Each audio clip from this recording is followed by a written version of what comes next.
Hello friends, welcome to the Word Cloud Tarot Show. Today is the 15th of August 2022 and this weekend Salman Rushdie was stabbed in the throat by a religious maniac.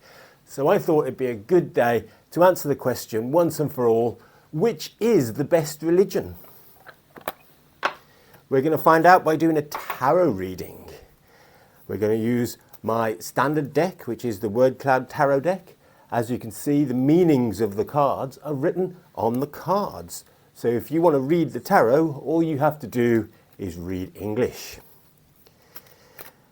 Today we want to find out which of the religions is the best. So we will do a comparator spread.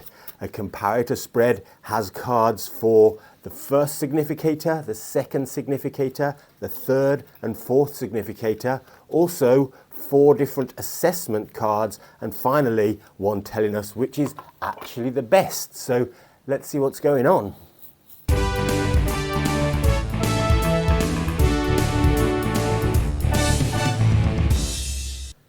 Well, the significator cards at the 4 corners, they tell us which of the religions are on the board here. And the first one is the 5 of Cups. So the first religion is something that's based on anguish and emphasizes betrayal of mankind towards God. These are religions like Catholicism or Judaism. They fill the follower with desperation and despondency. They have disappointed God, so they live life full of remorse and regret and sorrow.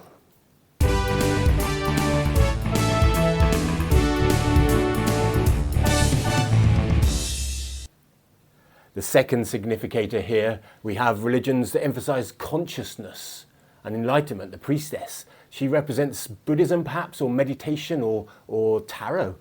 It's the esoteric religions that they emphasize spirituality and the occult.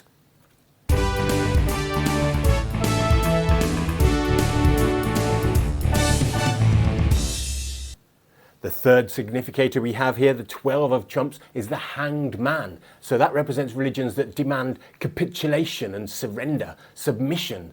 Those with a God that demands we forgo our own pleasures and concentrate on the group, or renounce our own selves and concentrate on God.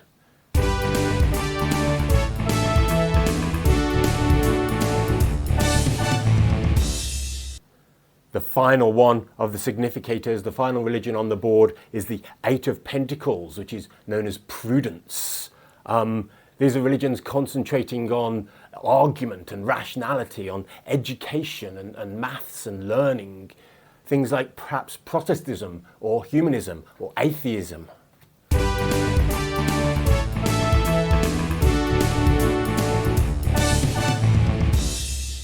So what's the card's assessment of these religions? Well, these guilt religions, they paradoxically lead to love.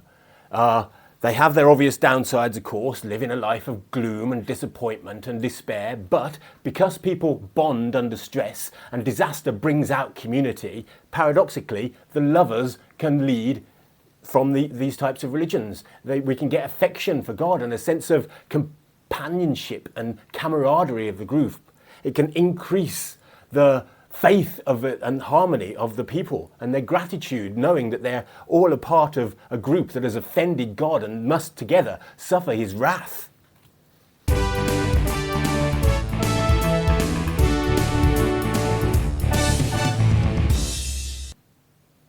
The more spiritual and enlightened religions here, they lead to compassion and to temperance, to justice and kindness and love.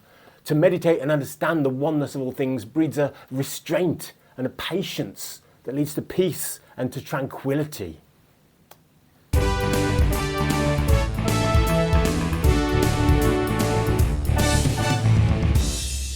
And what about the violent campaigning religions like Islam and the Crusades Christianity? Well, that of course leads to cruelty. They copy the violence of their God and attack and assault others like barbarians. Their societies can be brutal and full of cruelty and injustice. They have suffering and they inflict terror because of the savagery that their own God demands and permits.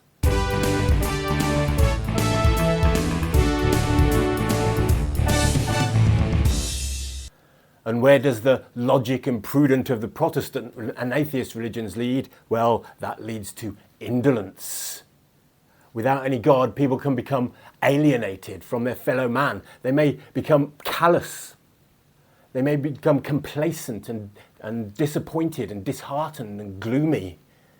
Godlessness leads to hopelessness, and it can be literally dispiriting.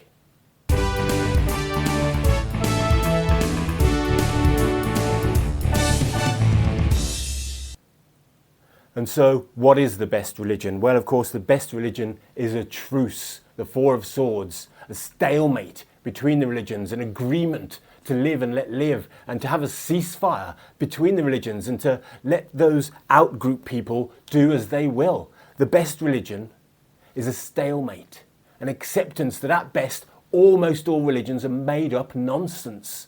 And so, we should all learn to live with our fellow man.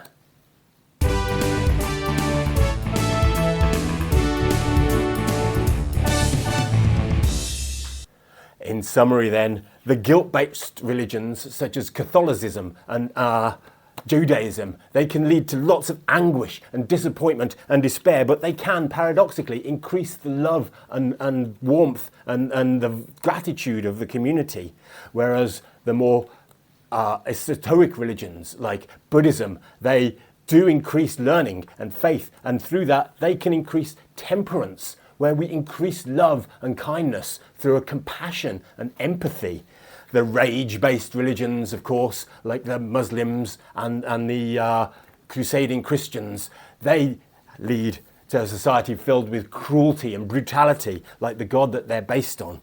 Whereas the more rational, logical and prudent religions like atheism and Protestantism, they can lead to indolence and isolation and alienation from God. So the best religion is, of course, a truce where no religion is favoured and all of them live in harmony with each other. So that's this week's reading. If you would like a pack of cards just like this, you can get it from wordcloudtarot.com. There you can also sign up to the mailing list to be told of new episodes of this show, which you can also do through t.me/wordcloudtarot, our Telegram group, or through @wordcloudtarot, our Twitter account. That's it for this week. I will see what's happening next week.